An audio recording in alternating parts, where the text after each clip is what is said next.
ክርስቶስ በዚህ ምድር ላይ ያለኮ ተናግሮ ሄደው አንድ ቋንቋ ግፋ ቢል ሁለት ነው። ዕብራይስጥና አራማይክ ነው ተናግሮ ሄደው። እኛ አሁን ከአንድ በላይ ቋንቋ ካወቅን ያስችለናል። ይኸው እንግሊዘኛ መከራችን እንደምናየው ቢያንስ አትሊስት እንላለን።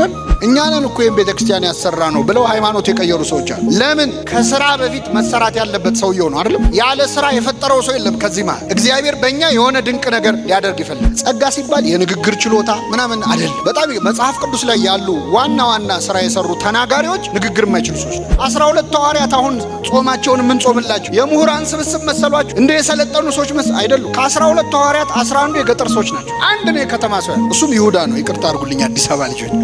እግዚአብሔር እችላለሁ በሚሉ ሰዎች ስራ ሰርቶ አያውቅም። አልችልም ካልክ መቻል ትጀምራለህ። አንዳንድ ሰዎች በጣም ይሞሉናል ሆዳችን እስኪነፋ ድረስ። እችላለሁ ካልክ ትችላለህ። አትችልም። ጌታም ተዘጋጅቷል እኮ 30 ዓመት ዝም ብሎ ነው 3 ዓመት ያስተማር። እኛ እኮ 3 ዓመት ተምረን 30 ዓመት እናስተምራለን። ጌታ ግን ለ3 ዓመት ትምህርት 30 ዓመት ዝም አለ። ቆስቁሱት እስቲ። እግዚአብሔር በእኔ የሚሰራው ምንድን ነው? ምን ፈልገን የፈጠርከኝ እዚህ ምድር ላይ ያመጣኝ? በእኔ ምንድን ነው እቅድ? በማይረቡ ሰዎች ስትሰራ ይቻለሁ። ከእኔ በላይ የማይረባ የለም። ታዲያ በእኔ ላይ ለምን አትሰራ?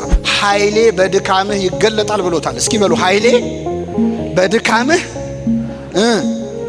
በቃ እግዚአብሔር በደካሞች ነው የሚሰራው።